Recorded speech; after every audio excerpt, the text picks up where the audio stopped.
Witajcie kochani, dzisiaj pragnę Wam pokazać, jak zrobić pyszny domowy majonez w 3 minuty.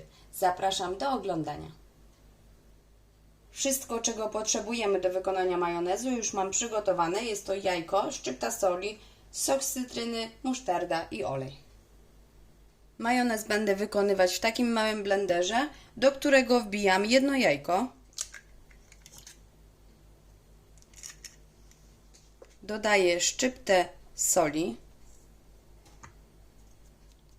Dodaję łyżeczkę musztardy. Oraz dodaję łyżkę soku z cytryny.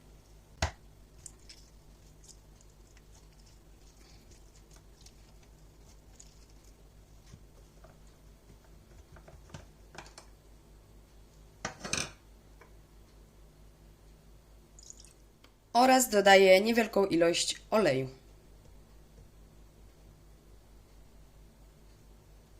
Może to być olej rzepakowy lub słonecznikowy, według uznania. Teraz całość zamykam. Gdybyśmy majonez robili ręcznie, bez maszynki, wtedy olej dodajemy dosłownie po kropelce. W takim przypadku wszystkie składniki można dodać naraz. Na 10 sekund włączam blender, tak by składniki się połączyły.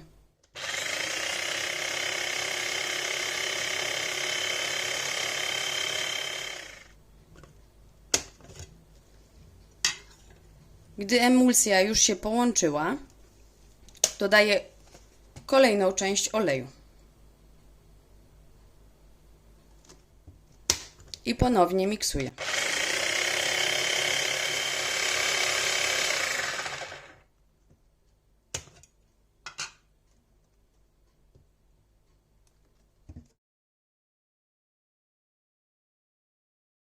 Dolewamy olej do momentu, aż uznasz, że majonez jest wystarczająco gęsty.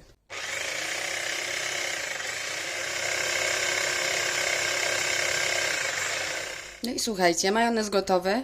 Mój blender już ma problem z miksowaniem go, ponieważ jest tak gęsty. Zaraz spróbujemy, czy jest wystarczająco doprawiony.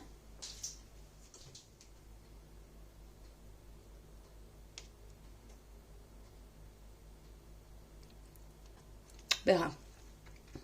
Naprawdę warto zrobić sobie taki domowy majonez. Może mój jest troszkę oleisty. W takim przypadku,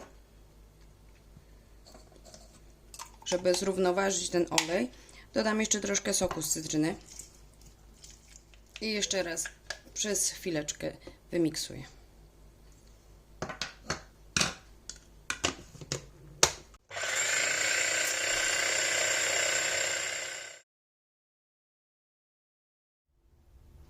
Oto jak wygląda majonez.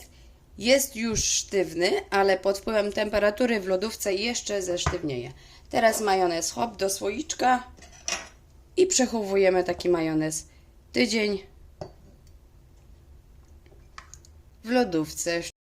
Wszystkie składniki, proporcje oraz przepis zapraszam na stronę www.zielonehobby.com.pl, a w komentarzu proszę napiszcie mi, jaki jest Wasz ulubiony majonez. Dziękuję za oglądanie. Trzymajcie się.